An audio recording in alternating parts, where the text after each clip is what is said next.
Grabe talaga, alam mo, ayoko na sanang patulan tong si Sara Duterte. Pero recently kasi naglabas siya ng statement na kinikriticize niya yung ating gobyerno sa mga iba't ibang bagay. And I wanna go through each and every one of these statements para makita nga natin kung nagsasabi ba siya ng katotohanan o kaya sinusubukan na naman niya mambudol at umaasa siya na may mauuto pa siya sa kanyang mga sinasabi. So unang-una, sige, sabi niya na yung flood control daw, wala daw tayong master plan. Yes, that's true, wala tayong master plan. Pero wag natin kakalimutan, yung tatay niya mismo ay presidente for the last 6 years. Anong ginawa ng tatay niya? Wala. So technically, tinutukoy niya ang tatay niya dito. Pangalawa, sinasabi niya na palpak daw yung ating healthcare system. Alam mo, yung healthcare system natin is not perfect.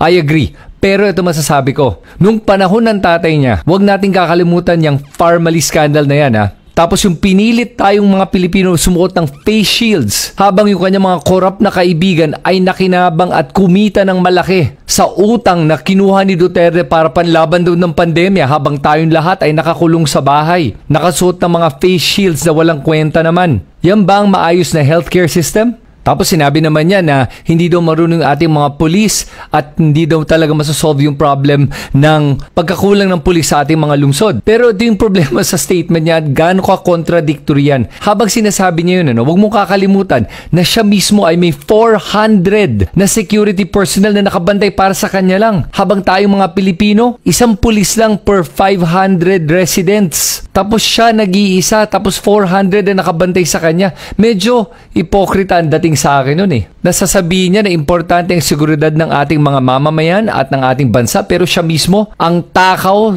sa security detail. Tapos nung binawasan ng 75, sasabihin niya na napapanganib na daw ang buhay niya dahil nabawasan ng 75. Alam mo, kung hindi ka kayang protektahan ng kahit 300 na security personnel, ibig sabihin nun, palpak lang talaga sila.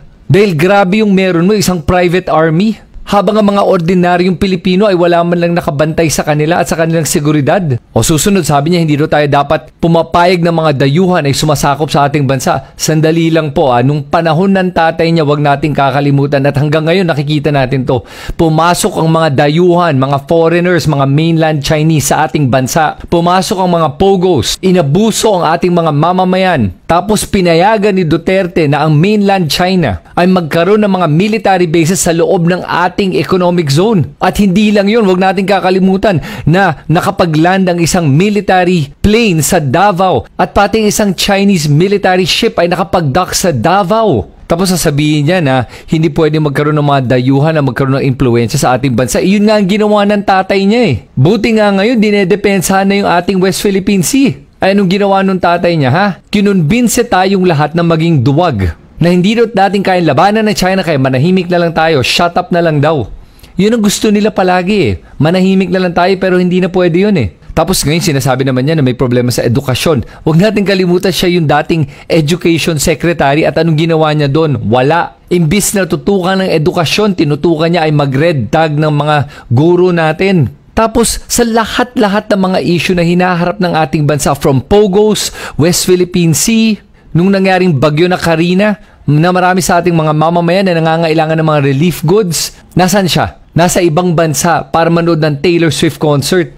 Tapos sasabihin niya na kailangan doon may malasakit yung ating gobyerno para sa ating mga mamamayan. Yan ba ang malasakit? Pinili niya maging vice president pero pag may panahon ng mga calamities tulad ng bagyo na nangyari, aalis pa rin siya. So hindi niya kayo prioridad. At sinabi din niya na kailangan daw ihiwalay ang relihiyon sa politika. At bakit daw pinopolitika yung Kingdom of Jesus Christ ni Kibuloy? Bakit niya dinedepensahan ng isang tao na on the FBI's most wanted list for a lot of crimes, including sex trafficking, human trafficking, money laundering? Yan ba ang mga taong pinaninindigan ni Sara Duterte? Tapos pag inaapi yung ating mga mangingisda sa West Philippine Sea, tahimik lang siya? At sinabi din niya na hindi daw marunong mag-budget ang ating gobyerno. Alam mo, yes, I agree. Kulang pa talaga. Kailangan pa improve. Pero huwag natin kakalimutan, yung tatay niya mismo ang nagpalaki ng ating national debt from 5 trillion pesos. Umabot ng 13 trillion pesos by the time Duterte left. Lampas doble. So, sinong hindi marunong mag-budget? Yung tatay niya. Siguro yung tatay nga niya kinakausap niya. At siya mismo din at yung kapatid niya. Yung kapatid niya habang lahat tayo na sa pandemya nakakulong sa bahay, nakakuha ng 51 billion pesos para sa kanyang distrito. At si Sara Duterte, wag natin kakalimutan, gumastos ng 125 million pesos in 11 days.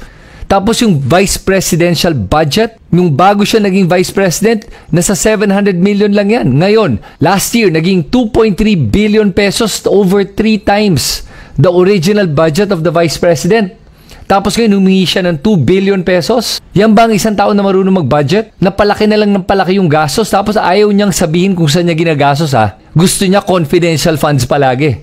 Tulad ng tatay niya na nagtaas ng confidential funds from 500 million pesos to 4.5 billion pesos. Kasi ayaw nila na nag-i-explain kung saan nila ginagastos ang pera na galing sa kaban ng bayan. At alam mo itong si Sara Duterte, magaling lang yan talaga mag-rant. Iharap mo nga yan sa isang debate. Iharap mo yan sa isang diskusyon.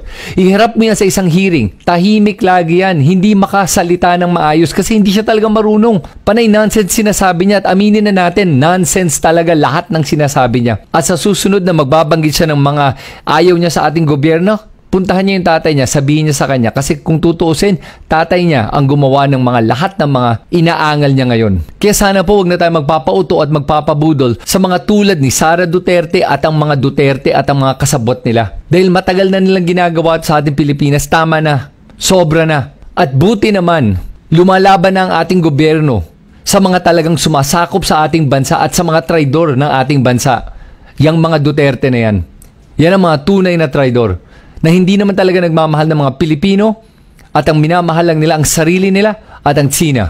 At yan ang katotohanan.